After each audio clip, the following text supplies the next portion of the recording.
उसने कहा था, तुम कुछ नहीं बन सकते। एक आम आदमी जिसे उसकी ही पत्नी ने एक अफसर के प्यार में छोड़ दिया।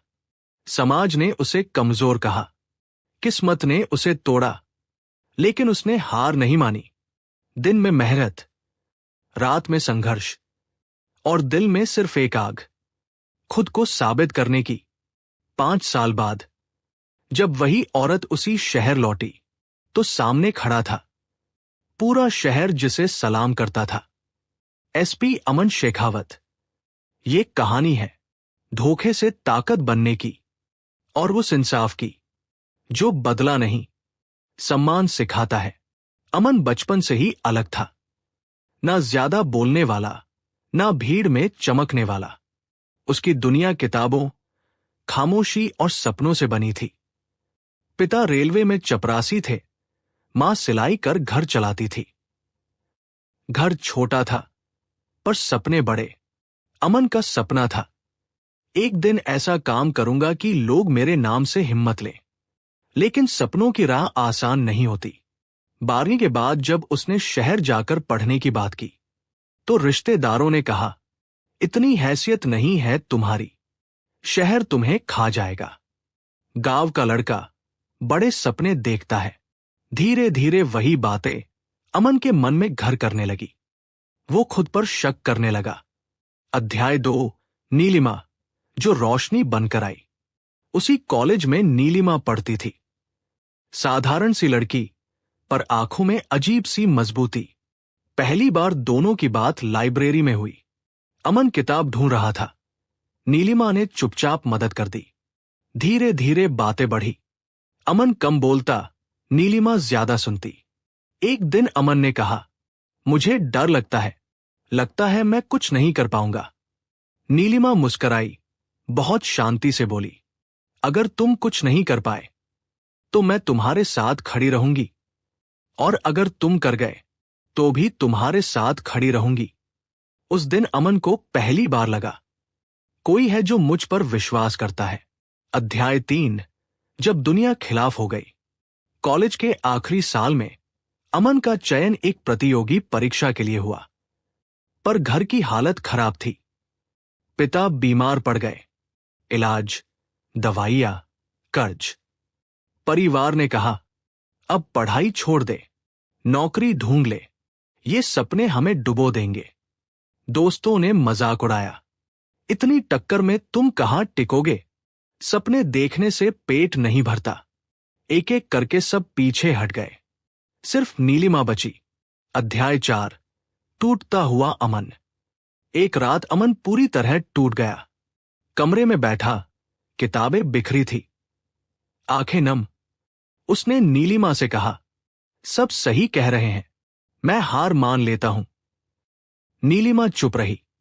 उसने अमन के हाथ में अपना हाथ रखा और बोली, अगर तुम हार मान लोगे तो मैं तुम्हारे साथ रोऊंगी, लेकिन अगर तुम लड़ना चाहो तो मैं तुम्हारी ढाल बनूंगी। उस रात नीलिमा ने अमन के लिए चाय बनाई, किताबें सहेजी और बोली, पढ़ो, मैं यहीं बैठी हूं। अध्याय 5। संघर्ष के दिन। दिन नौकरी, रात पढ़ाई। थका हुआ शरीर पर जिंदा सपना। कई बार अमन असफल हुआ, कई परीक्षाएं निकली। हर बार समाज ने ताना मारा, अब तो छोड़ दे, नीलिमा भी कब तक साथ देगी। पर नीलिमा हर रिजल्ट के बाद बस इतना कहती, एक दिन यही लोग तुम्हारी कहानी सुनाएंगे। अध्याय 6। जब नीलिमा भी टूटने लगी। सच्चा प्यार हमेशा मजबूत नहीं रहता, वह भी थकता है। नीलिमा के घर वालों को पता चला। उन्होंने कहा, असफल लड़के से रिश्ता तोड़ो, तुम्हारा भविष्य बर्बाद हो जाएगा। नीलिमा पर दबाव बढ़ा, रिश्ते आने लगे। एक रात नीलिमा रो पड़ी, पर अमन से कुछ नहीं कहा। अगले दिन अमन ने खुद कहा, अगर मैं तुम्हारे रास्ते का बोझ हूं तो मुझे छोड़ दो। नीलिमा ने पहली बार सख्त आवाज में कहा, तुम बोझ नहीं हो, तुम मेरा यकीन हो। अध्याय 7। आखिरी परीक्षा। ये आखिरी मौका था, या तो सब बदल जाता या सब खत्म। अमन की हालत खराब थी। डर, तनाव, बीमारी। परीक्षा से एक रात पहले वो कांप रहा था। नीलिमा ने उसके माथे पर हाथ रखा। पूरी दुनिया भूल जाओ, सिर्फ खुद पर भरोसा रखो, मैं तुम्हारे साथ हूं। अध्याय 8, जीत और खामोशी। रिजल्ट आया। अमन पास हो गया। बेहतर रैंक, नई शुरुआत। वही लोग जो हंसते थे आज बधाई दे रहे थे। पर अमन की आंखें सिर्फ नीलिमा को ढूंढ रही थी। उसने मंच पर कहा, अगर आज मैं खड़ा हूं तो इसलिए नहीं कि मैं मजबूत था, बल्कि इसलिए कि जब पूरी दुनिया खिलाफ थी तब एक इंसान मेरा हौसला बना। अध्याय 9, हौसले की असली पहचान। सालों बाद अमन सफल था।